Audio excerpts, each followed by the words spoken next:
All right, cue the Harry Potter music because today we are getting into some of our favorite fiction reads. Obviously, Harry Potter is on our list. Not only did we both love it growing up, Kay more so than me. The first book came out, I think, my senior year of high school. So loved the first book, read the second one. By then, I was often falling in love and doing college things. But Kay, I think you aged right alongside Harry in those books. And of course, my family, now that I have children, also loves the series of books. Everyone's read it on their own, but now we're reading it together as a family, and it is just so much fun. The staying power of this story is truly demonstrated through its popularity through the generations. Well, if you're a Potterhead or a Tolkienite, stay tuned for all things fiction in today's episode.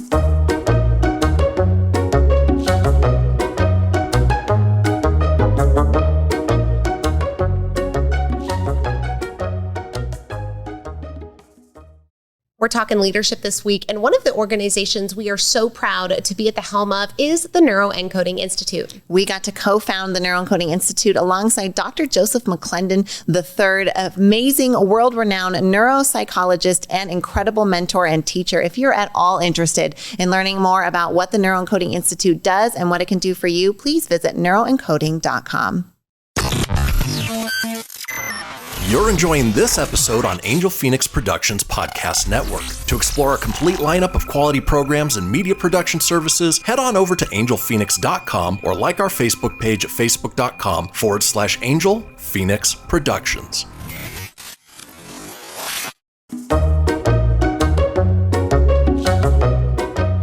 All right, well, you heard us connect on Harry Potter there in our intro because it's just so good. Shout out to my fellow Hufflepuffs in the house. You know, once you get sorted into that Pottermore quiz, Shy, it's never the same. Yeah, and the great news is that there's so many versions of the Sorting Hat online that if you don't like what you got sorted into by one, no. Just go find another one. You got to go to the Pottermore one. And if you get sorted into anything else other than your original Pottermore, it's a lie. Well, we're going to agree to disagree because I'm a Gryffindor forever, no matter what that Slytherin test says. Oh, I thought, what a Slytherin thing to do. I'm going to go retake the test from a different website. All right. Okay, we digress. Yeah. House feuds aside, Hogwarts house feuds aside, we love the Harry Potter franchise, and it's been one of our favorite fiction books, but it's not the only one that we share.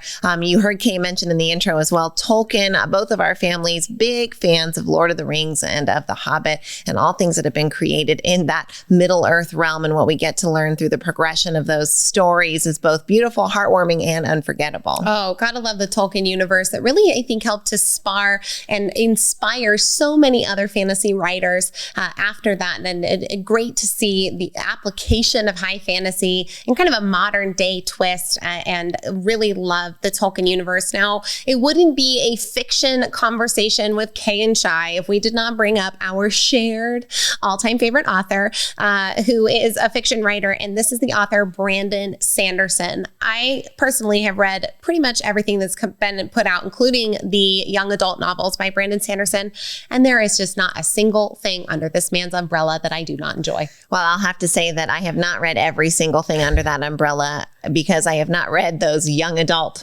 editions.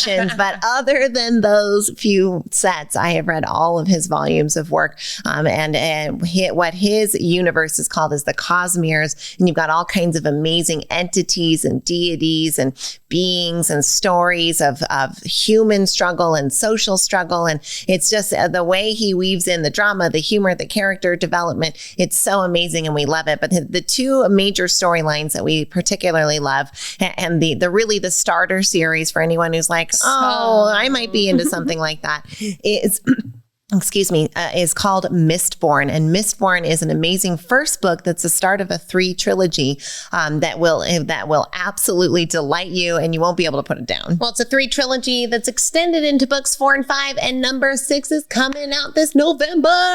Our whole family has it on their calendar because everyone knows that Kay is going to disappear for a few days while we get that piece of reading done. But the other piece of works that Brandon Sanderson has are called the Stormlight Archives. And this is really an another one of his national bestsellers that has just been so good, but a world of magic, a world of powerful female figures, and some really cool ideas and concepts that we know you all are going to love. So would recommend Brandon Sanderson. But Brandon Sanderson got his fame by being tasked with completing Robert Jordan's undying series, The Wheel of Time, and ended up finishing, I think, the last 3 books of the series. But you, what book are you on? I am on book 10 of The Wheel of Time. It is a 14-book series. Yes, the last 3 books were written in conjunction with Robert Peel and Brandon Sanderson. Unless you are a long-time fiction reader and you are dedicated to long books with slow storylines, I would not recommend reading Wheel of Time, but the first season is out on Amazon. You can watch the show. It is delightful.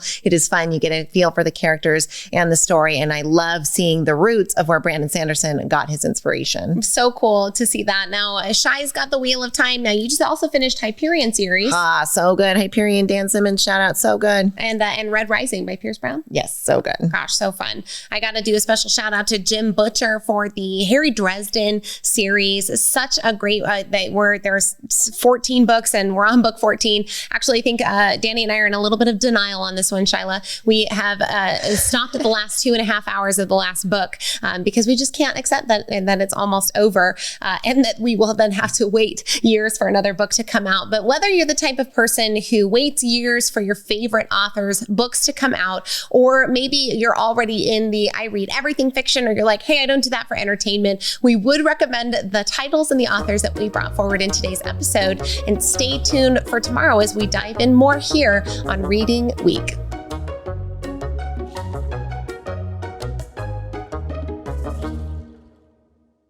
This podcast was a production of Angel Phoenix Productions. Explore more episodes of this show or other great shows on the Angel Phoenix Podcast Network by visiting angelphoenix.com. The views expressed in this show do not necessarily represent those of Angel Phoenix Productions or its advertisers and may contain language that's unsuitable for younger listeners.